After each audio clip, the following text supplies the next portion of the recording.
नमस्कार मित्रों, मैं आपका दोस्त करण। जैसा कि हम सभी जान रहे हैं कि हमारा देश भारत कई दशकों से पाकिस्तान के साथ एक अघोषित छद्म युद्ध लड़ रहा है। पाकिस्तान का नाम आते ही हम सभी के दिलों में गुस्सा आ जाता। गुस्सा इस बात के लिए कि पाकिस्तान आए दिन हमारे देश में आतंकवादी भेज करके हमारे देश के अंदर फौजी भाइयों और निर्दोष नागरिकों की हत्याएं करता रहता है। जिस देश का जन्म ही भारत के प्रति नफरत के लिए हुआ, वो देश कभी आगे नहीं बढ़ सकता। जिस देश का मकसद ही भारत में गजवाए हिंद करने के लिए हुआ, जो भारत को एक इस्लामिक राष्ट्र और भारत के सभी 100 करोड़ सनातनियों को इस्लाम धर्म कबूल करवाने की सोच के साथ हुआ, वो देश कभी आगे नहीं बढ़ सकता। एक देश के रूप में भारत की विचारधारा सत्य न्याय धर्म की ओर है, और एक देश के रूप में पाकिस्तान की विचारधारा एक ऐसे संस्कृति, एक ऐसे सभ्यता और देश को खत्म करने की है जिससे कि सारी सभ्यताएं और संस्कृतियां निकली है। ऐसा नहीं है कि ये पहली बार हो रहा है, ये हर युग में होता आया है। धर्म अधर्म के बीच में आखिर में जीत धर्म की होती है। धर्म बोले तो सत्य, और सत्य ही सनातन है। हम सभी जानते हैं कि 1947 से पहले पाकिस्तान भारत का हिस्सा था, यानी कि पाकिस्तान और भारत आपस में भाई हैं। एक भाई पाकिस्तान के रूप में पाकिस्तान की विचारधारा है कि भारत को खत्म कर दे, और एक भाई के रूप में भारत की विचारधारा है कि वो बार बार पाकिस्तान को ये समझ करके छोड़ देता है कि समय के साथ शायद इसके अंदर सुधार आ जाए। जो वर्तमान स्थिति को देखता हूँ तो मुझे ऐसा लगता है कि जैसा द्वापर युग में कौरवों और पांडवों की जो बीच की स्थिति थी, वैसे ही कलयुग में भारत और पाकिस्तान की है। अधर्म पे धर्म की स्थापना के लिए महाभारत का युद्ध हुआ था। पांडव बार बार कौरवों को इसलिए माफ कर दिया करते थे कि शायद समय के साथ कौरवों में सुधार आ जाए, और वो अधर्म पे अधर्म किए जा रहा था। और एक समय ऐसा भी आया कि कौरव पांडव को इतना ज़्यादा पनिश किया कि पांडव को 12 वर्ष का वनवास और 1 वर्ष का अज्ञातवास भोगना पड़ा, और वो अंतिम था। वहाँ से एक निर्णायक युद्ध का शुरुआत होना था, और जब पांडव 12 वर्ष के वनवास और 1 वर्ष के अज्ञातवास की ओर निकले, तो 12 वर्ष पांडव अपने सारे दिव्यास्त्रों की व्यवस्था किए, जो आने वाले समय में एक निर्णायक युद्ध के लिए जरूरत थी। और भगवान श्री कृष्ण गीता में कहते हैं कि पापियों को, अधर्मियों को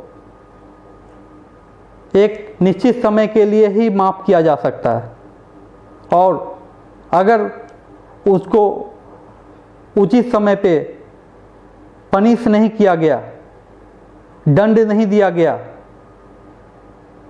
तो अधर्म बढ़ता चला जाएगा और मानव जाति अधर्म का अनुसरण करने लगेंगे। और एक समय ऐसा आया कि लास्टली पांडव को हथियार उठाना पड़ा सत्पुरुषों के उत्थान के लिए, अधर्मियों के नाश के लिए, सत्य के स्थापना के लिए। और अभी के वर्तमान स्थिति को जब मैं देखता हूँ तो सेम द्वापर युग और कलयुग की स्थिति देखने को मिलती है। आप अपने चारों साइड नज़रें फैला करके देखिए क्या हो रहा है। और जहाँ तक हम सभी जानते हैं कि हमारे देश के प्रधानमंत्री बनने से पहले गुजरात में 13 वर्ष मुख्यमंत्री रहे, और उस पूरे 13 वर्ष के तपस्या में तप करके एक राजनेता के तौर पे भारत के मानचित्र पे उभर के आए और देश का प्रधानमंत्री बने।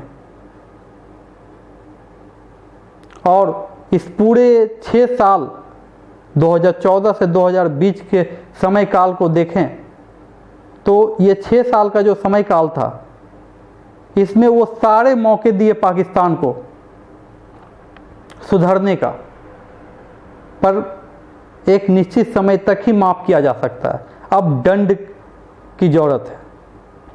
आपने ये भी देखा होगा इस पूरे 6 साल में वो सारे दिव्यास्त्र, वो सारे हथियार जो एक महायुद्ध के लिए जरूरत थी, वो सारे हथियारों का जाखिरा तैयार किया है भारत। जैसे में तेजस फाइटर प्लेन की बात हो, हॉवित्जर 777 तोप की बात हो, चिनूक हेलीकॉप्टर की बात हो, अपाचे हेलीकॉप्टर की बात हो, स्पाइस मिसाइल की बात हो,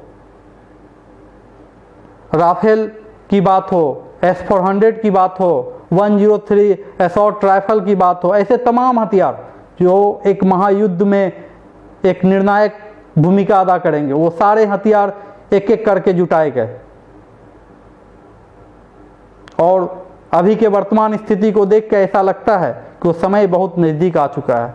आपने आज से रिसेंटली 5 दिन पहले हमारे देश के विदेश मंत्री को देखा होगा टीवी मीडिया के माध्यम से कि उन्होंने पाकिस्तान को 2 टुक कर दिया कि तुम POK बलूचिस्तान खाली कर दो।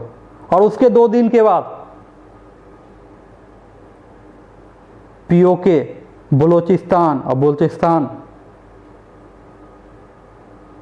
का वेदर बुलेटिन जारी कर दिया गया। आप समझ रहे हैं ये किस ओर जा रही है। आप जिस चीज़ का घड़ी देख करके इंतज़ार कर रहे थे, वो घड़ी नज़दीक आ गई है।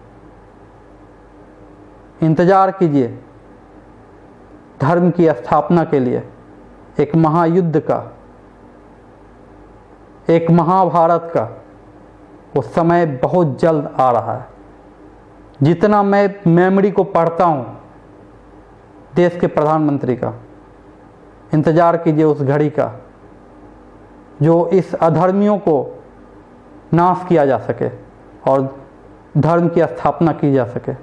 इसी तरीके से मैं आपके साथ आता रहूँगा वीडियो के साथ। मैं अपने सभी तमाम उन सभी भाइयों को, बहनों को, दोस्तों को, मित्रों को बोलना चाहता हूँ कि ये जो चैनल मैंने बनाया है, ये सिर्फ राष्ट्रवाद को जागरूक करने के ही उद्देश्य से बनाया है।